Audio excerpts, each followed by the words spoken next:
안녕하십니까. 송세무사의 구실 이야기 9번째 이야기입니다. 지난 8번째 이야기에 이어 수습세무사님들을 위한 영상을 올립니다. 저의 성격이 제가 지나온 길을 다른 사람들이 좀 편하게 지내왔으면 하는 마음이 강해서 상대방 이야기를 들어주는 것을 좋아하고 도움이 될 수 있는 부분은 도움 주고 하는 것을 좋아합니다. 그래서 아주 지엽적이고 디테일한 세법 사례들을 스스로 공부 목적으로 올리는 것도 있지만 수험생분들이나 수습세무사님들 혹은 내년 6월이면 1년차 근무세무사님들이 될 분들에게 많은 도움이 될 만한 이야기를 해주고 싶어요. 이번에는 이제 막 합격한 56기 세무사님들이 수습생활을 할 때 우리에게 놓인 상황에 대한 위로와 그에 따른 조언을 조금 해드리고 싶어서 제작했습니다. 이번에도 면접을 한 10명 정도 제가 직접 봤는데 저도 합격했을 때 궁금했고 과거와 이번 역시 꼭 질문하는 내용이 있습니다. 바로 근무세무사로 전환되나요? 입니다. 제가 수습 당시 느꼈던 감정을 고스란히 지금의 수습세무사님들에게 대입해보면 막연한 고용불안을 느꼈던 것 같습니다. 본인이 수습받을 곳에서 계속 근무세무사로 있었으면 좋겠고 수습이 종료되는 내년 5월을 지나 또 새로운 곳을 알아보기가 부담스럽고 적응도 해야 되고 여기저기 다시 면접도 다녀야 하고 그렇다고 해서 다른 곳에서 나를 뽑아줄지도 의문이고 벌써부터 걱정을 하는 셈이지요. 그런데요, 제가 처음 수험생 카테고리로 자소서 쓰는 방법 영상에 몇 번 강조했듯이 잘 생각해보면 우리 세무사들은 갈 곳 많습니다. 지금과 동일한 수준으로 내년 6월에 많은 세무사 사무실에서 1년차 근무세무사님들을 채용할 것이에요. 즉, 수습세무사가 들어갈 회사를 알아볼 때와 마찬가지로 회사 입장에서 뽑을 1년차 세무사님들도 많고 반대로 우리 세무사들 입장에서도 갈 곳이 너무나 많다는 이야기예요. 이 말을 어떻게 해석하면 되냐면 현재 있는 수습처에서 살아남기 위해 대표님이나 근무세무사님들에게 세법 전문가로서 발휘할 역량 외에 다른 부분으로 점수를 따고자 노력하지 말라는 말입니다. 굳이 사내에서 정치를 한다든가 술자리에서 한 잔 더 따라들여서 이 친구 참 사교성 좋네 라는 말을 듣고 싶어 한다든가 등등 말이죠. 술 잘 먹고 대표님들께서 술 한잔 하는데 무조건 따라가서 활발한 이미지로 보여주고 싶어하고 이런 거 다 필요 없습니다. 그냥 수습기간 동안 제가 지난 8회에서 강조했던 것처럼 세법 전문가로서의 소양을 어떻게 갖출까? 1년에 수백 명씩 쏟아지는 세무사 시장에서 난 남들과 어떻게 능력 측면에서 뛰어나질 수 있을까만 고민하고 좋은 습관 가져 놓으세요. 그런 근무세무사가 될 때 다 알아봐 줍니다. 혹은 N년차가 될수록 다 연봉으로 이어져요. 어떤 방식으로든. 또한 근무세무사로 전환 가능성을 굳이 지금 알 필요가 없다는 걸 다른 측면에서 말씀드릴게요. 세무사님 면접 당시 회사도 세무사님을 좋게 봤고 세무사님도 회사를 너무 마음에 들어한 나머지 벌써부터 근로계약을 하기로 했다고 가정할게요. 근데 수습세무사 입장에서 보면 내년 4월쯤 됐는데 지나고 보니 회사 분위기가 너무 꼰대스럽다거나 노동환경이 너무 열악하는 등 마음에 안 든 거예요. 그래서 수습 끝나면 다른 회사 가야겠다 마음 먹었는데 하필 지난 11월 수습으로 채용 당시 근무세무사 계약을 해버렸으니 최소 1년 이상 더 그 회사에 있어야 하는 불행한 상황이 되어버린 것이죠. 정말 근무세무사 전환될 수 있을까? 이런 불안함 전혀 갖지 마세요. 지난 영상에서 수습처는 복불복이라고 말씀드린 이유가 이와 같은데 다 지내봐야 하는 것입니다. 발생하지도 않은 막연한 불안함 빨리 버리시고 그냥 현재 입사하게 된 사무실에서 최선을 다하면서 내가 세무사로서 어떤 습관을 가져야 하는지 고민하고 배우고 싶은 부분은 자유롭게 근무세무사 등에게 물어봐서 배우고 온전히 회사의 업무에 녹아드는 범위에서 나 자신의 발전만을 위한 시간을 보내세요. 어떤 입장에서라도 조금 민감한 주제일 수 있는데 급여 문제를 이야기하지 않을 수 없습니다. 제가 N년차 지켜보면서 내린 결론부터 말씀드리면 지금 많은 대표급들의 마인드로는 이미 틀렸다. 다만 이토록 불합리한 처우를 우리가 받고 있고 그게 잘못됐다고 알게 된 이상 최소한 우리가 그 위치 갔을 때 후배들에게 그러지 말자 입니다. 잘못된 사실을 잘못되었다고 목소리 낼 수 있는 환경과 분위기도 아니고 조직적으로 변화의 바람을 일으킨다고 하더라도 지금은 틀렸어요. 정말 못돼 먹은 일부 대표 세무사들은 상반기 바쁠 때 써먹는다 라는 생각도 갖고 있는 게 사실입니다. 누군가는 비교적 짧은 시간에 합격한 분들도 계시지만 5년 이상 꿈꾸며 불합격 사실이 무뎌질 때쯤 합격이 찾아온 분들도 많거든요. 그렇게 수년간 자존감이 바닥을 기어다니면서 노력해서 합격했는데 최저시급 주는 알바를 하는 것보다 훨씬 못한 처우를 받게 되면 그것만큼 비참한 것이 없습니다. 참 안타까운 게요. 본인의 노동 환경은 생각도 안 하고 난 수습세무사니까 배우기만 할 수 있다면 무임금이어도 상관없다 라는 분들이 많이 계세요. 생각을 바꾸셔야 합니다.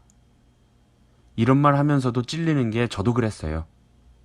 수험기간 너무 고생했고 정말 하고 싶었던 일이라서, 그리고 저는 똑똑하지도 않을 뿐 아니라 학력이 비교적 남들보다는 좋지 못한 점 때문에 날 뽑아줘도 감사하다, 성실하게 살아야지 했었습니다. 그런데 수습기간 동안 좋은 기회들을 통해 이런 생각이 틀렸다는 것을 배웠습니다. 며칠 전에는요, 다른 세무사 사무실 대표님들과 회식 자리가 있었는데 저보다 몇 살 많은 대표 세무사님이 제게 하는 말이 참 충격이었습니다. 30대 때 워라밸이 좋으면 그 인생은 망한 거다. 몸이 망가질 정도로 고생해야 일을 배우고 뛰어난 세무사가 될 수 있다. 갑자기 워라밸 이야기가 나온 것은 제가 현재 회사에서 워라밸이 좋아서 다른 데 갈 생각이 없다는 말을 했다가 저딴 소리를 들었습니다. 이게 말이나 됩니까? 30대 중후반 된 사람이 저딴 마인드 가지고 있으니 그 직원들 처우는 보남 하나입니다. 워라밸 좋게 일해도 정해진 업무 시간에만 초집중해서 일을 끝내는 게 제 업무 스타일인데 제가 회사에 기여하는 매출이 얼마인데 알지도 못하면서 가르치려 드는지 참. 수습세무사님들 현실을 아시겠죠? 30대 중후반 먹었어도 저런 생각 가지고 있는 사람들 참 많아요. 수습세무사들 급여 세전 100만 원이 당연하다라고 생각하는 사람들이겠죠. 더욱 비참한 것은 면접 때 몇 명의 세무사님들이 물어보던데 급여를 말해주면 식비는 제가 부담하나요? 였습니다. 세후 통장에 찍히는 금액을 한 달 죽어라 이래도 90만 원대 지급받으면서 점심값 걱정하는 현실. 어떤 회사는 모나미 볼펜 하나 살 때도 결제 라인이 3명이나 돼서 그냥 자기 돈으로 사는 경우도 있습니다. 너희들을 5개월간 가르치는데 뭔 돈을 바라냐 라는 식의 회사를 다니고 계신다면 그냥 수습 끝나고 앞서 설명드린 것처럼 갈 곳 많다는 생각으로 배짱 부리면서 배울 건 배우고 회사에 해를 끼치지 않는 선에서 일만 하다가 다른 곳 가세요. 대표들이 가져가는 돈 1년에 수억 원씩 되면서 식비를 주지 않거나 그마저도 식비 제한이 있는 회사, 먹는데 인색한 회사들, 비품을 수습세무사가 부담해야 하는 회사들, 여기저기 이야기 들어보면 아직도 멀었습니다. 우리 세대가 기성세대가 되면 좀 나아질까요? 다음은 성격에 관한 문제입니다.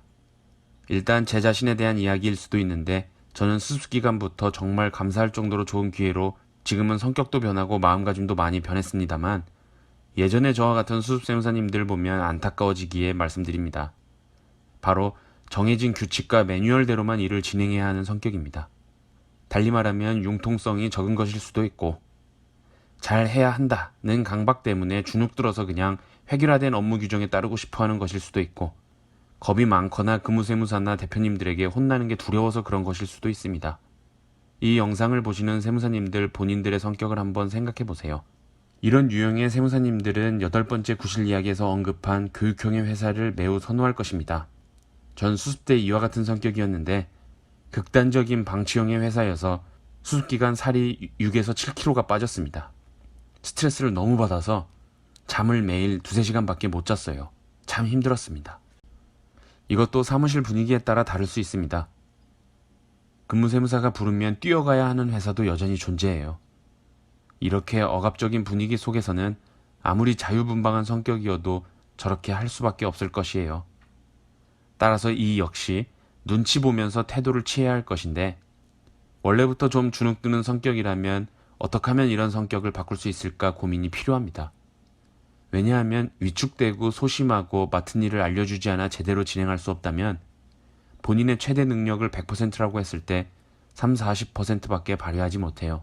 업무적으로 창의력이라고 하는 것이 생길 수가 없는 것이죠. 제가 한 2년 차쯤 됐을 때 오랜만에 보는 친척들이 얼굴 좋아졌다 라는 말을 많이 했습니다. 살쪘다는 얘기가 아니라 표정이 매우 여유로워 보인다는 것이었어요. 저도 그쯤 되니까 마음의 여유가 생겼었습니다. 이젠 어느 정도 업무도 능숙해지고 주눅들거나 소심한 성격도 버리고 획일화된 정해진 틀에 따라 일을 하는 것이 아니라 내게 주어진 자율의 범위 안에서 깊이 고민하고 책임질 부분은 책임지면서 그에 따라 오히려 업무적으로 창의력도 증진되고 일을 더 잘할 수 있다는 자신감에서 오는 여유가 있었던 것 같습니다. 수습세무사 때 저도 생각보다 심할 정도로 긴장 많이 하는 성격이었기에 지나고 보니 나 그렇게 주눅들지 않고 쓸데없는 눈치 안 보면서 지냈으면 더 좋았겠다라는 미련한 후회가 생겨 드리는 말씀입니다. 이번에는 조금 가벼운 이야기를 하자면 여러분 12월 집체교육은 오전반인가요? 오후반인가요? 어떤 수습세무사님은 면접 보실 때 오전반, 오후반일 때 어떻게 회사에 출근하느냐 물어보던데 집체교육이 오전반이면 교육 끝나고 점심 식사 후 회사에 오시면 되고 오후반이면 오전에는 회사로 출근했다가 점심 먹고 교육 전까지 세무사회로 가면 됩니다. 오전반이면 사무실 분위기에 따라 몇 시까지 반드시 와라. 이런 말이 없다면 한두 번은 동기들이랑 가까운 맛집 가서 점심 맛있게 먹고 한 2시 반이나 3시쯤 들어가기도 하면 재미있습니다. 그리고 오후반이면 어차피 집체교육 빠져도 되는 횟수가 있으니 오전 회사 출근 후 오후 집체교육을 빠져서 동기들이랑 어디 놀러가는 맛도 있고요. 여러분 12월이 가장 재미있는 달이에요. 반나절만 일하니까 오후반일 때는 밤에 약속 잡기도 편하고 동기들과 회식 자리도 많고 거기 사람들이랑 친해져서 교류도 하고 아주 많이 놀러 다니세요. 같은 회사에 수습세무사 동기들이 있으면 그분들이랑도 엄청 가깝게 지내시고 교육대 양 옆에 앉은 동기들과도 이야기 많이 하시고 정말 재미있는 기간입니다. 도망도 다니고 일탈도 있어야 살맛 나죠. 기장 위주의 수습처에서는 1월부터 당장 바쁘고 힘들 텐데 12월에 바짝 즐겨야 합니다. 저의 구실 이야기 8번째와 9번째는 어쩌면 세무사님들이 이미 선배들로부터 많이 들었던 이야기일 수도 있고 처음 알게 된 수습세무사님들의 여건 등 적나라한 부분도 분명히 있을 텐데 이미 알던 내용은 그냥 흘려보내시면 되고 어떤 세무사님들에겐 아주 조금이라도 도움되는 부분이 있었으면 좋겠습니다. 면접을 보니 전체적으로 가장 궁금해하던 것이 사수로부터 일을 배울 수 있는가 하더라고요. 정말 중요한 부분입니다. 사수가 좀 생각도 깊고 잘 알려주고 힘든 점 공감해줄 수 있는 세무사님이어야 여러분들의 세무사로서 첫걸음에 좋은 밑거름이 될 테니까요. 매우 중요한 것이죠. 11월 합격자 발표 이후 그리고 10명 정도의 수습세무사님들의 면접을 본 후 세무사님들께 지금 시점에서 가장 궁금해할 만한 내용을 정리해서 도움될 수 있는 부분을 언급해드렸습니다. 이후에도 관련된 내용을 더 업데이트해서 알려드리고 12월 중에는 동차에서 불합격하고 유예를 준비하는 수험생들을 위한 공부 방법을 올릴 예정이에요. 좋지 못한 환경 속에서도 첫 발을 내딛는 세무사님들 모두 힘내시고 노력 끝에 얻은 이 자격증에 대한 회의감이 들지 않는 보람찬 수습기간을 보내셨으면 좋겠습니다. 이상으로 송세무사의 구실 이야기 9번째 이야기를 마치겠습니다. 감사합니다.